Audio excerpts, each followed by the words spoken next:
बोले जो पराक्रम आज तक कोई नहीं कर पाया वो पराक्रम आपने किया है। अभी कोई आपका पिटारा बंद नहीं हो गया है। आप तो गुरुपुत्र हैं, बड़ी बड़ी चीजें गुरुजी ने सिखाई होंगी, पुनः एक कोई विलक्षण प्रयोग करो। बोले तब ठीक है। इसने फिर आचमन प्राणायाम किया और प्राणायाम करके इस बार आग्नेयास्त्र का प्रयोग कर दिया। महाराज उस भयंकर आग्नेयास्त्र के प्रभाव से दिशाओं में आग लग गई, सारी सेना झुलसने लग गई, सबकी चमड़ी उधड़ने लगी, बहुत भयंकर स्थिति आ गई और हाहाकार मच गया। अर्जुनस्तु महाराज ब्राह्ममस्त्र मोदैरेत शर्वास्त्र प्रतिघातार्थम विहितम पद्मयोनिना।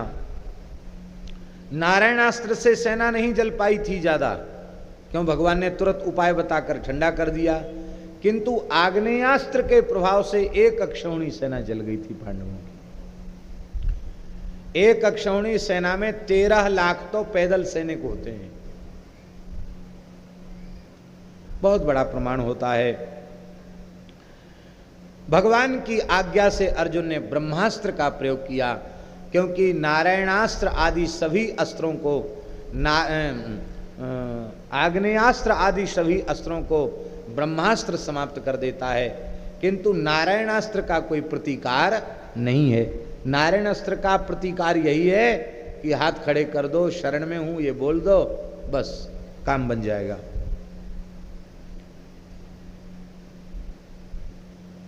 अब तो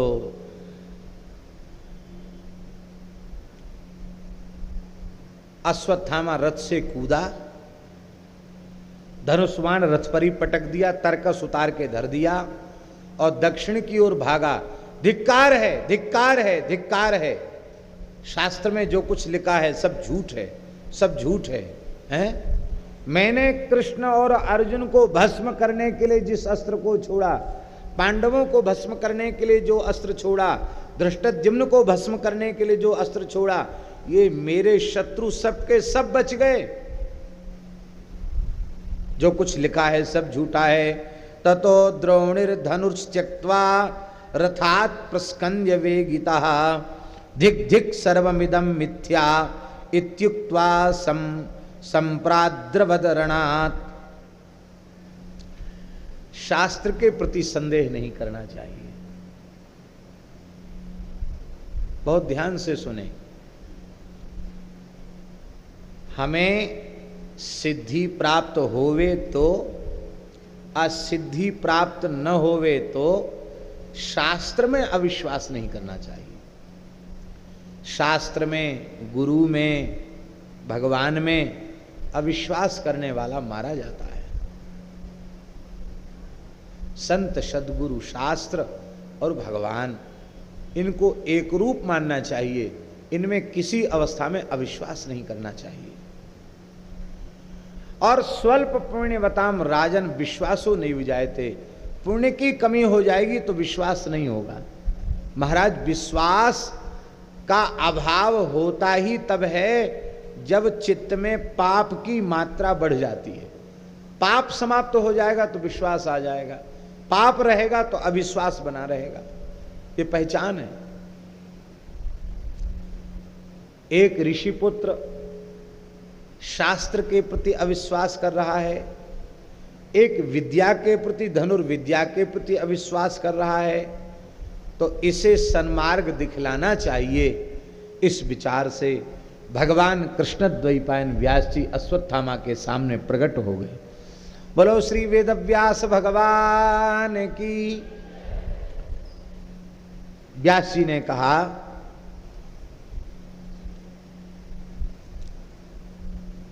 ब्रह्मर्षि कुमार अतुलित पराक्रमी अश्वत्थामा वत्स, क्या बात है, इतना क्यों ग्लानि का अनुभव कर रहे हो? बोले भगवान, ग्लानि न करूं तो क्या करूं, मेरी समझ में नहीं आता। ये हमारा दिव्यास्त्र झूठा कैसे हो गया?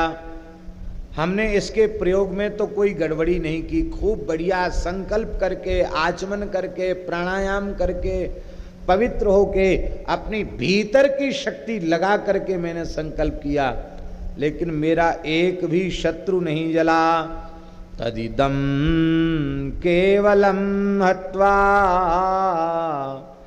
शांतमक्षौहिणी ज्वलत, यह केवल एक अक्षौहिणी सेना को समाप्त करके शांत हो गया।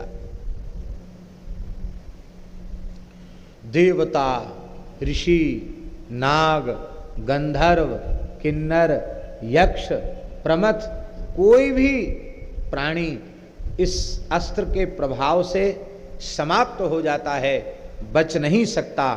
पर ये मेरे शत्रु कैसे बच गए?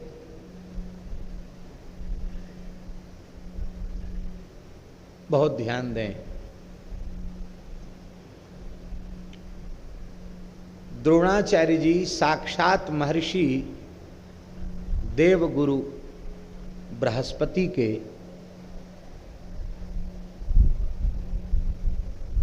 पुत्र भरद्वाज महर्षि। भरद्वाज मुनि बसहि प्रयागा, जिन्हि राम पद अति अनुरागा। और उन महर्षि भरद्वाज के पुत्र अयोनिज पुत्र श्री द्रोणाचार्य हैं, और द्रोणाचार्य के पुत्र हैं अश्वत्थामा, जो शंकर जी का अंश हैं, प्रलय के लिए ही आए हैं।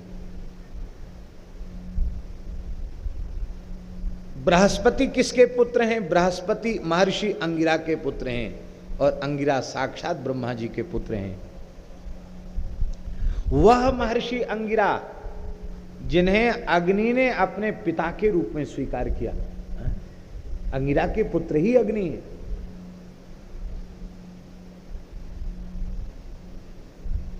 वो अंगिरा, उस आंगिरस, इसलिए आंगिरस गोत्र है अश्वत्थामा का।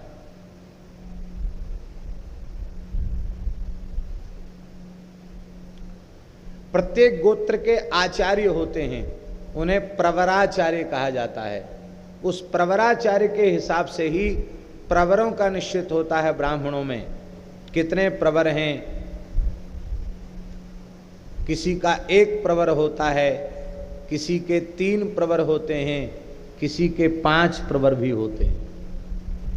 जैसे उदाहरण हम आपको दें, भारद्वाज गोत्र के त्रिप्रवर हैं, तो 3 प्रवराचार्य कौन कौन है? आंगिरस, बारहस्पत्य और भारद्वाज, ये त्रिप्रवर हैं।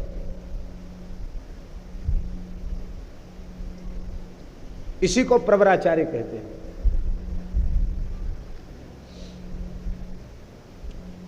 इतने पवित्र कुल में जन्म हुआ है अश्वत्थामा का। महान ब्रह्मचारी हैं अश्वत्थामा, दीर्घजीवी हैं, अब तक शरीर सहित विराजमान हैं। और सुन लीजिए आप, अगला कल्प जो आने वाला है, उस अगले कल्प में सप्तर्षि मंडल में अश्वत्थामा जी विराजमान होंगे। सप्तर्षियों में उनकी गणना होगी। आज भी सशरीर विराजमान है।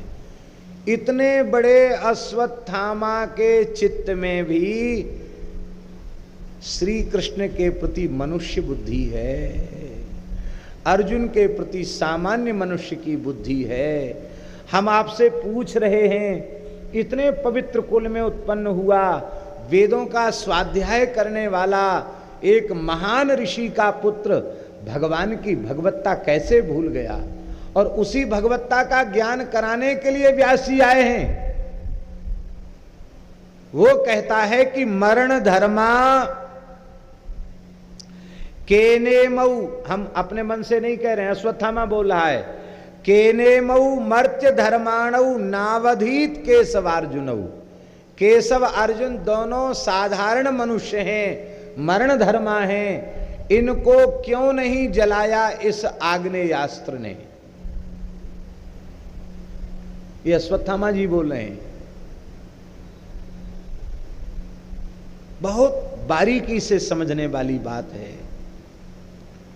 भले ही कोई चाहे जितने उच्च कुल में पैदा हुआ हो, सारे वेदादि शास्त्रों को कंठस्थ कर लिया हो, बड़ा धर्मात्मा हो, वैदिक धर्म में कभी कोई वैदिक सदाचार के पालन में कहीं कोई गड़बड़ी न करता हो, त्रिकाल संध्या करता हो, अग्निहोत्र करता हो, वेदों का स्वाध्याय करता हो, सत्य ब्रह्मचर्य आदि का पालन करता हो, सारे गुण उसमें हों, किंतु यदि भगवान से विरोध रखने वाले, भगवान के भक्तों से विरोध रखने वालों के तरफ चला जाता है, यदि उनका अन्न खाता है, यदि उनके कुसंग में रहता है, तो ऋषि कुमार के चित्त में भी वह मलिनता आ जाएगी कि वह भगवत तत्व को भूल जाएगा।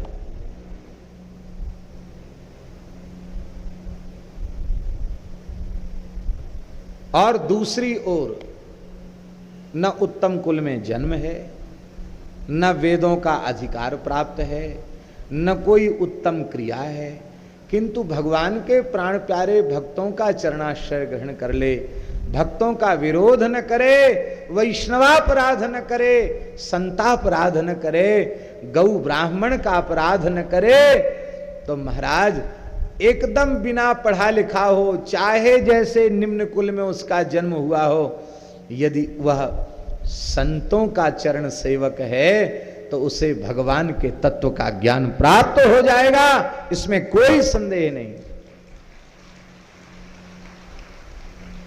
बड़े बड़े ऋषि मुनि नहीं कर सकते कि हे श्री राम, हम तुम्हारे तत्व को जानते हैं, और बिना पढ़ा लिखा केवट कह रहा है मांगी नावना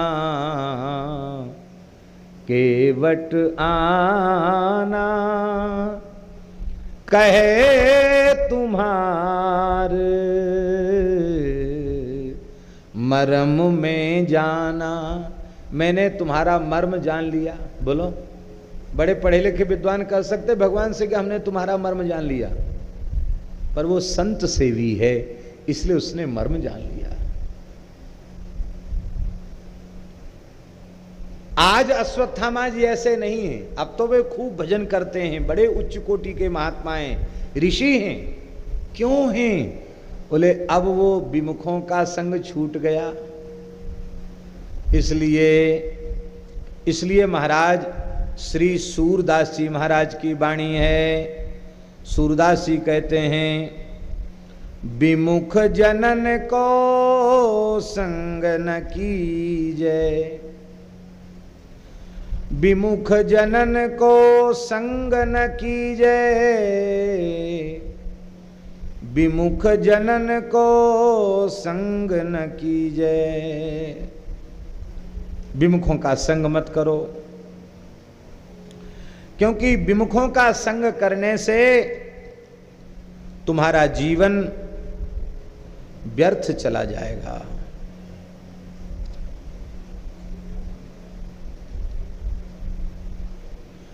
इसलिए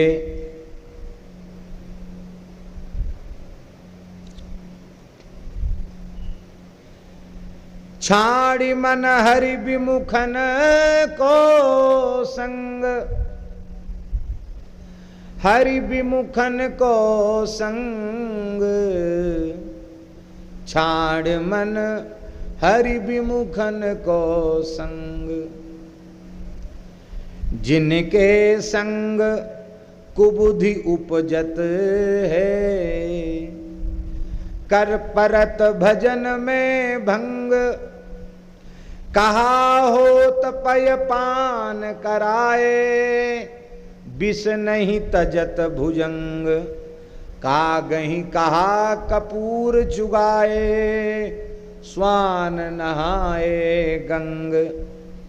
खर को कहा अर्घ जालेपन, मरकट भूषण अंग, गज को कहा न्याय सरिता, बहुरी धरे खाही अंग। पाहन पतित बांस नहीं बेधत, रीतो करत निशंग, सूरदास खलकारी कामर, चढ़े न दूजो रंग, तजो मन हरि विमुखन को संग। इसलिए अश्वत्थामा में कोई कमी नहीं है, एक ही दोष, वो दुर्योधन जैसे विमुख का कुसंग करता है, पांडवों से वैर विरोध मानने लग गया, इसलिए ऐसी अवस्था हो गई। व्यासी ने कहा तुम ऋषि कुमार हो, तुम्हें ऐसा नहीं बोलना चाहिए। श्री कृष्ण मरण धर्मा मनुष्य नहीं है, वे साक्षात नारायण हैं और ये अर्जुन साक्षात नर भगवान है। ये ही बद्रिकाश्रम में नर नारायण के रूप में आज भी तप कर रहे हैं। तुम महान शिव भक्त हो, तुमने पूर्व जन्म में बहुत शिव उपासना की है, पर तुमने शिव की मूर्ति की उपासना की है और श्री कृष्ण अर्जुन ने, नर नारायण ने शिवलिंग की उपासना की है। यहां व्यासी वर्णन कर रहे हैं महाभारत में।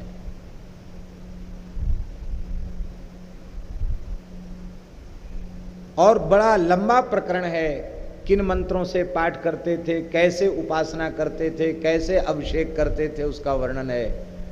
इसीलिए तुम यह मत समझो कि हमारे ही पास इष्ट बल है, कृष्ण अर्जुन के पास इष्ट बल नहीं है। ये भी महान तपस्वी हैं, बड़ी कठोर तपस्या की है इन्होंने।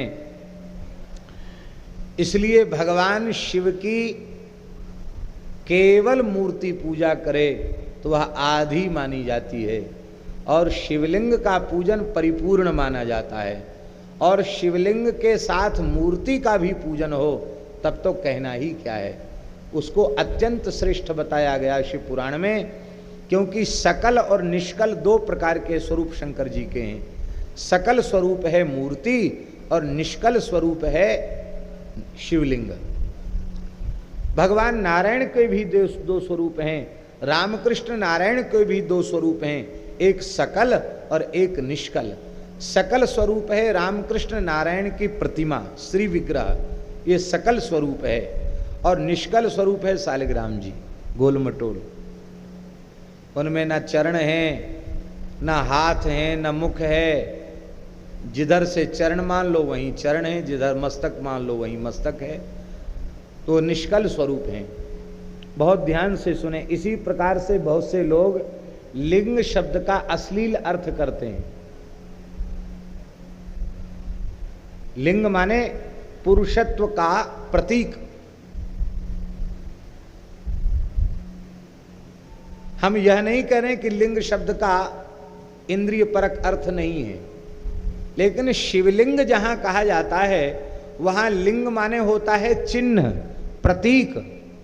भगवान शंकर के निर्गुण निराकार स्वरूप का प्रतीक है शिवलिंग। उसका लिंग से कोई लेना देना नहीं।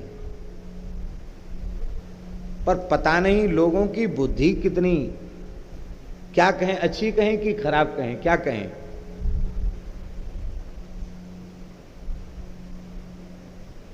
जाने क्या क्या लोग ऊट पटांग बोलने लग जाते हैं।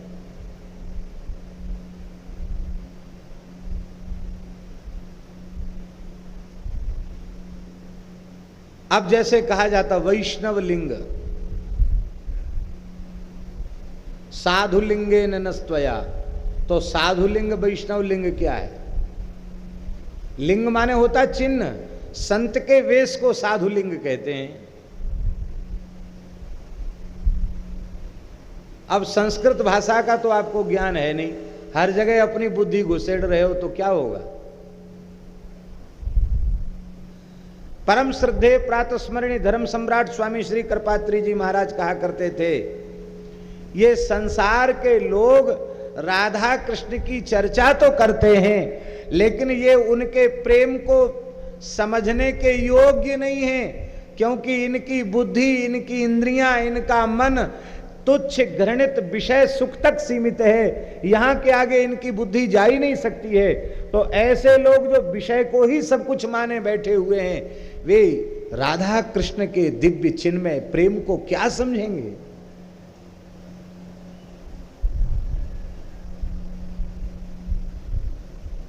इसलिए सकल निष्कल दोनों प्रकार के स्वरूप हैं, हरि और हर दोनों के।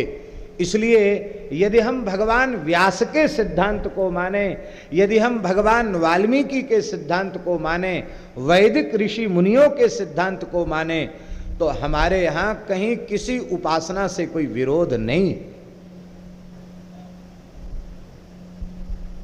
भारतवर्ष की उपासना हरिहरात्मक है।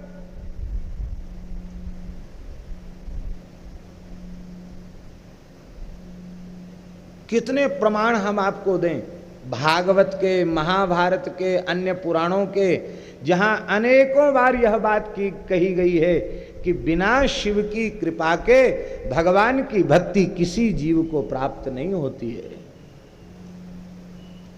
और एक गुपुत मत सवई कहूं कर जोर, शंकर भजन बिना नर भगति न पावे मोर।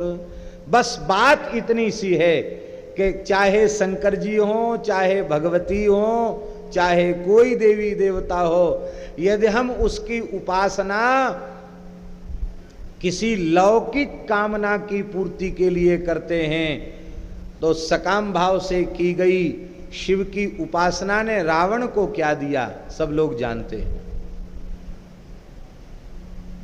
इसलिए पतिव्रता, हम बार बार कहते, वैष्णव धर्म पतिव्रता नारी का धर्म है। जैसे पतिव्रता नारी पति स्थान पर अपने पति का आदर करती है और बाकी ससुर हैं, जेठ हैं, देवर हैं, नंदोई हैं, वो जाने कौन कौन होते हैं, उन सबको जो है घर में आए गए सबको मानती है कि नहीं, सबको भोजन कराती है, अपने पूज्य प्रणम्यों को प्रणाम भी करती है, लेकिन प्रतिष्ठान पर पति को स्वीकार करती है। और कथनचित कोई उसकी सेवा से संतुष्ट हो जाए तो वो यही मांगती है, हमारा सुहाग अविचल बना रहे, और कुछ नहीं मांगती है।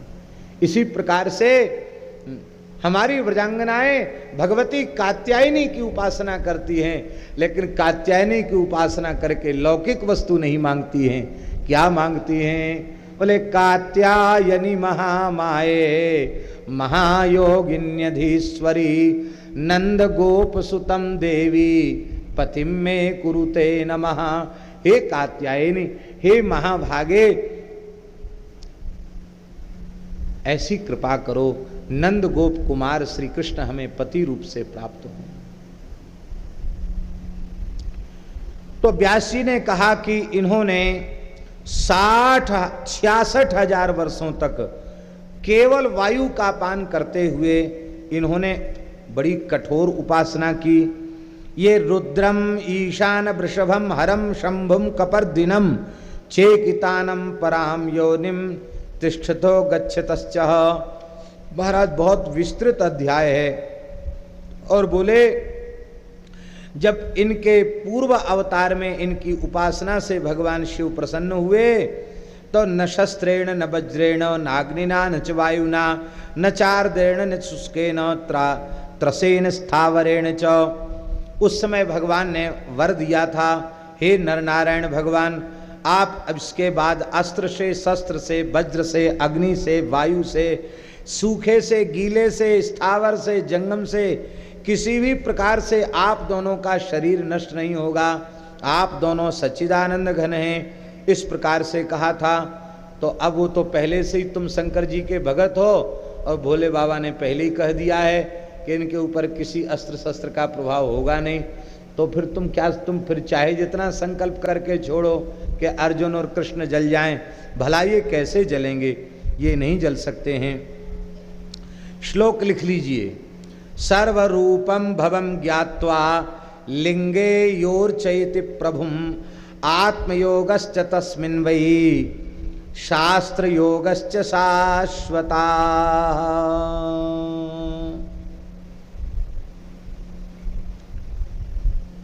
कहते जो भगवान शंकर को सर्वरूप जानकर शिवलिंग में उनका पूजन करता है वह परम तत्व को प्राप्त कर लेता है और उसको अध्यात्म ज्ञान अपने आप प्रकट हो जाता है और संपूर्ण शास्त्र योग भी उसमें उपस्थित हो जाता है, शास्त्रों का ज्ञान भी उसमें उपस्थित हो जाता है। इस प्रकार से वर्णन किया। अब तो अश्वत्थामा की समझ में आ गया, क्योंकि व्यास जी यह 201 अध्याय में 93 नंबर का श्लोक है। भगवान व्यास जी बता करके समझा करके अंतर्धान हो गए और अश्वत्थामा वहाँ से चल करके पुनः अपने रथ पर जाकर बैठ गया। और इधर अर्जुन, देखो ध्यान दें, श्रद्धा की कितनी महिमा है। अर्जुन बाहरी श्रद्धावान है, अत्यधिक श्रद्धा संपन्न है अर्जुन। इसलिए लौटते समय युद्ध के मैदान से अर्जुन भी लौट रहे थे तो व्यास जी उनके सामने भी आ गए। अर्जुन रथ से उतरे और व्यास जी के चरणों में मस्तक रखकर प्रणाम किया। बोले भगवान, आप अश्वत्थामा जी की शंका का निवारण करके तो आ ही रहे हैं, अब हमारी भी एक शंका का निवारण कर दीजिए। हाँ कहिए, क्या कहना चाहते हैं? बोले हम ये कहना चाहते हैं कि हम भयंकर युद्ध कर रहे थे, उस समय हमने देखा कि एक विशाल जटाएं जिनकी अग्नि के समान जल रही हैं, संपूर्ण श्रीअंग में विभूति चढ़ाए हुए हैं, कपाल माला धारण किए हुए हैं और भयंकर उग्र दृष्टि से देख रहे, मानो भस्म कर देंगे संसार को। और त्रिशूल लेकर के मेरे आगे आगे चल रहे थे, रथ के आगे आगे चल रहे थे। तो भगवान, मेरे रथ के आगे तो कोई दूसरा था नहीं, ये मेरे रथ के आगे आगे त्रिशूल लेकर चलने वाले ये महापुरुष कौन है, आप बताओ। व्यास जी गदगद हो गए। बोले अर्जुन, तुम परम शिव भक्त हो, पूर्व जन्म में भी तुमने उपासना की है, इस जन्म में भी उपासना की है।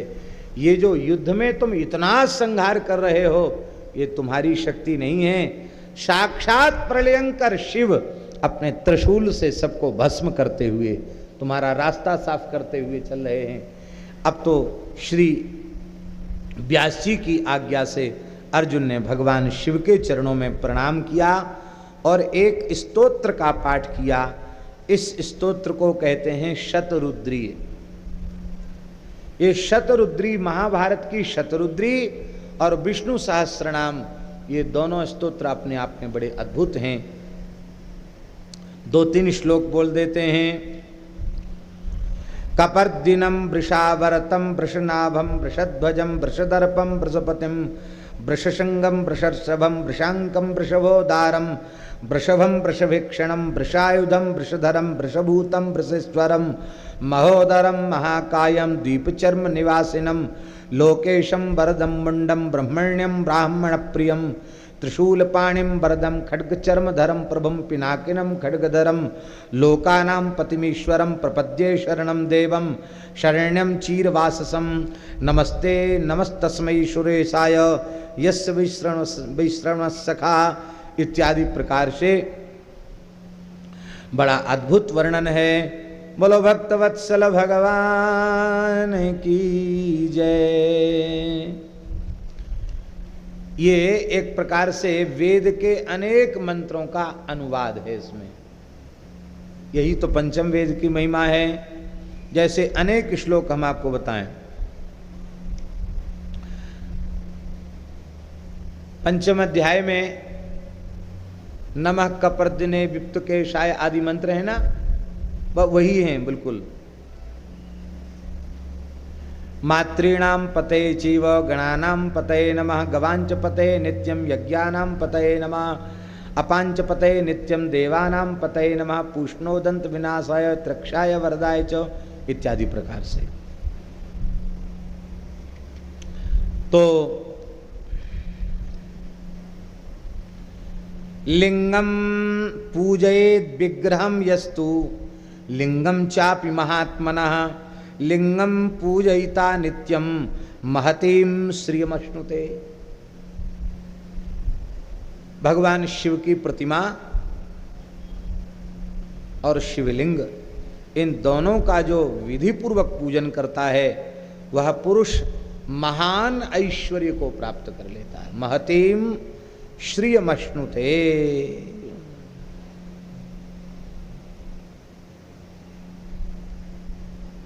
एक बात अन्यत्र की है शिव पुराण की, लेकिन यहां बता देते हैं। एक चंड नाम का भगवान शिव का गण है। वो तमह प्रधान गण है। उन्होंने भगवान शिव की उपासना करके वर मांगा है कि आपके ऊपर जो कुछ चढ़ाया जाए, आपका जो निवेदित पदार्थ हो, वो उसके ऊपर मेरा पूरा अधिकार हो, मैं ही उसका उपभोग करूं। शंकर जी ने कहा मेरे निर्माल्य को, मेरे प्रसाद को तो बड़े बड़े देवता ऋषि मुनि लेते हैं, लेकिन तुम ही जूठा कर दोगे तो तुम्हारा प्रसाद तो कौन लेगा। इसलिए ये वरदान देना तो बड़ा कठिन है, फिर भी कुछ मर्यादा स्थापित कर लो। बोले तो ठीक है। तब ये मर्यादा स्थापित की गई। जो शिव मंत्र की दीक्षा से युक्त हैं वे किसी भी शिवलिंग का प्रसाद ले सकते हैं, किंतु जो शिव मंत्र से दीक्षित नहीं हैं उन्हें चंडाधिकार वर्जित शिव जी का ही प्रसाद लेना चाहिए। चंड का अधिकार कहां कहां है? किसी भी पाषाण को गढ़ करके, टंकन करके जो शिवलिंग बनाया गया है उसको चंडाधिकार युक्त कहा जाता है। पार्थु भी चंडाधिकार से युक्त है, मिट्टी का बनाया हुआ। और जो बाजार से मूर्ति खरीद के लाए, शिवलिंग खरीद के लाए, उसमें भी चंडाधिकार है, किंतु नर्मदेश्वर में चंडाधिकार नहीं है। रत्नलिंग में चंडाधिकार नहीं है। रत्नलिंग हीरा, पन्ना, पुखराज, माणिक्य, मूंगा, इनके द्वारा बनाए हुए शिवलिंग में भी चंडाधिकार नहीं है। नर्मदेश्वर में चंडाधिकार नहीं है।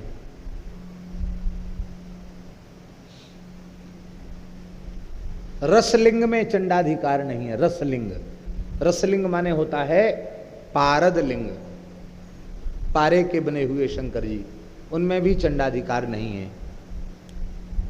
धातुलिंग, सोने, चांदी, पीतल, तामा, इनको गला करके यदि शिवलिंग बनाया गया, इसमें भी चंडाधिकार नहीं है। द्वादश ज्योतिर्लिंग, इनमें भी चंडाधिकार नहीं है। किसी देवता की उपासना से प्रकट शिवलिंग, इसमें भी चंडाधिकार नहीं है। स्वयंभू शिवलिंग, अपने आप भूमि से प्रकट हो गया, वहां भी चंडाधिकार नहीं है। तो इतनी जगहों पर चंडाधिकार नहीं है। इसके अतिरिक्त जो किसी कारीगर का बनाया हुआ शिवलिंग है उसमें चंडाधिकार है। कारीगर का बनाया हुआ जो शिवलिंग है उसका प्रसाद भी पहले शालिग्राम जी को भोग लगा दिया जाए, अब फिर भोग लगाया जाए तो चंडाधिकार नहीं होता, फिर प्रसाद लिया जा सकता है। ये भी है। इसलिए हमारे पूज्य महाराज जी तो कहते थे शंकर जी वैष्णव शिरोमणि हैं, इसलिए उनको कोई चीज अमनिया नहीं देनी चाहिए।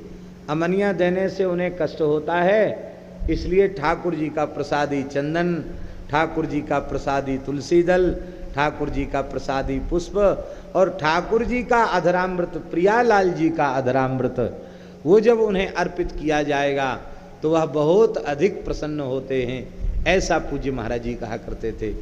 इसलिए हम लोग तो इसी पद्धति से पहले भगवान को निवेदित कर देते हैं और फिर भगवत प्रसाद परम भागवत भगवान शिव को प्रदान। श्री वृंदावन बिहारी लाल की। एक हंसी की बात और कह दें, हमारे महाराज जी से किसी महात्मा ने आकर पूछा, बोले महाराज हमने सुना है कि शंकर जी का प्रसाद खाने वाला कुत्ता बनता है, किसी पोथी में लिखा है। महाराज जी बोले बहुत अच्छी बात है, वैसे कौन इंद्र बनने का काम कर रहे हैं? इंद्र बनने का काम तो कर नहीं रहे हैं, काम ऐसे ही कर रहे हैं कि सूकर कुकर बने। कम से कम भोले बाबा का प्रसाद पाकर के कुत्ता बनेंगे।